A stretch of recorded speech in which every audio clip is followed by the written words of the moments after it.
Did you know that Speed Library provides access to multiple national newspapers through our online databases?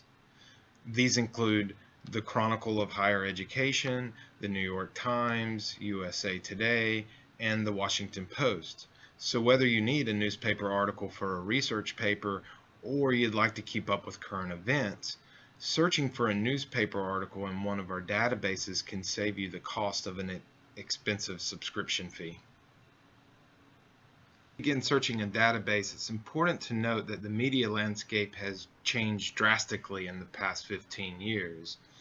Today, according to the Pew Research Center, 93% of Americans occasionally go online to get their news. However, these numbers change in terms of where Americans frequently go for their news, with 50% preferring television and 43% preferring online sources. Yet what is striking is that only 18% of Americans prefer their news from print papers, which is even popular than radio sources at 25%. That you are much more likely to view a newspaper article from an online source such as a website or social media rather than a print copy of the same newspaper. The issue with this is that 2 of the 3 most read newspapers in the United States, the New York Times and the Washington Post, limit the number of articles you can freely access. Thus, the New York Times allows free access to 10 articles a month, whereas the Washington Post allows free access to 20 articles a month. Both, however, allow free browsing of their homepage, their section fronts, their blog fronts, and their videos. On the one hand, limiting access to just a few articles on a newspaper's website can be very frustrating for readers, especially when you really need or want to read a specific article. But on the other hand, the free browsing option for the website is a useful feature that will allow you to search for relevant information you need. For example, here on the New York Times website, we can look over the homepage at featured articles and other segments, videos. We could also scroll back up to the top, and any of these sections we can click on them, such as health. And here in the health section, again, we can browse the titles and look for relevant articles. We could do this with another topic. Go back to the home page. There was actually a section link here in the top left where we can choose a section, or we could click here at the top of the home page. And again, we can browse through the different titles to see if anything is relevant for our information needs. And if there is, at that point we can go to the database and search for it and get the full text. It will not have pictures, but we can access the full text. Again, with the browsing feature of the website, and this is true of the New York Times and the Washington Post, we can even search for articles. I'll type in Puerto Rico. I have 267 results. We could type in taxes.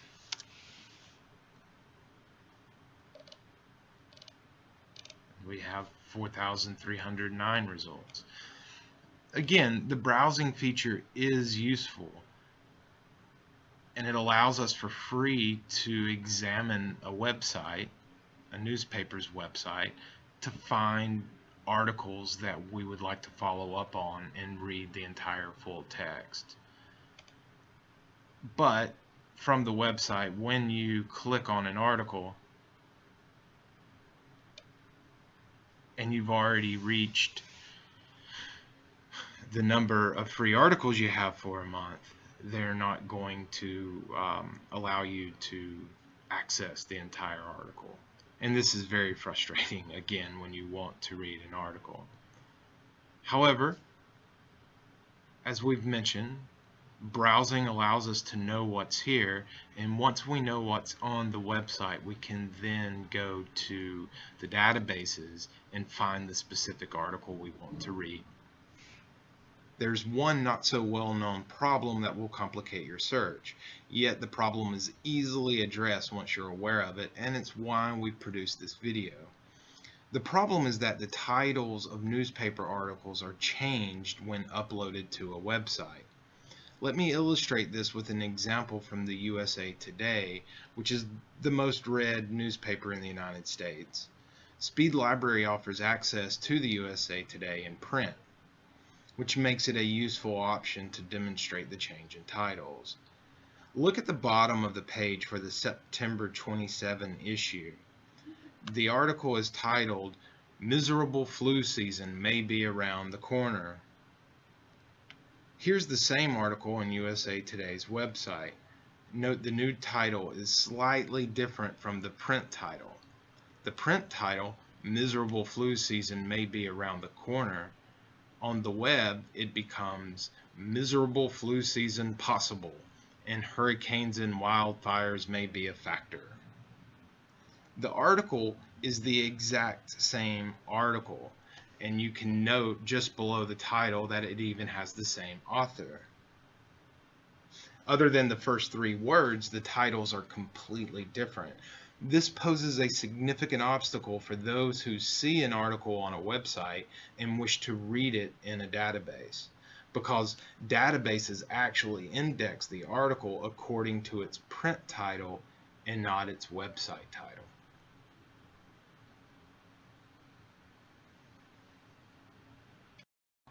That you would like to read in its entirety and you're not able to do so from the website because of viewing limits, you can access databases, but your key point of access will no longer be the title because the title changes.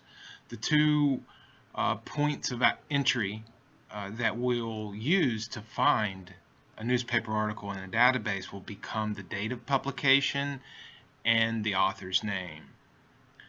Let's look at how to do this by actually searching for an article in one of our databases, and we can search for this very same article. The library's website at library.mc.edu. So from the library's website, we can begin searching databases for the newspaper article that we found. You may be inclined to click on databases, but be warned that we have 50 databases that we provide access to, and it's just not efficient to try to search each one of these databases because we're not sure which one actually provides access to the newspaper we're looking for, which is the USA Today. So in this case, we will not go to the databases, we will go to the journal finder, which can tell us whether or not one of the databases actually provides access to the periodical that we are looking for. Today we are looking for the USA Today, so we start typing it in, and you'll notice that it is populated in the drop-down menus. So I'm going to select USA Today, and it tells us that we have it in 4 different databases as well as print. We could have done the same thing for the New York Times. And we have the New York Times in 2 different databases. We can do the same thing for the Washington Post,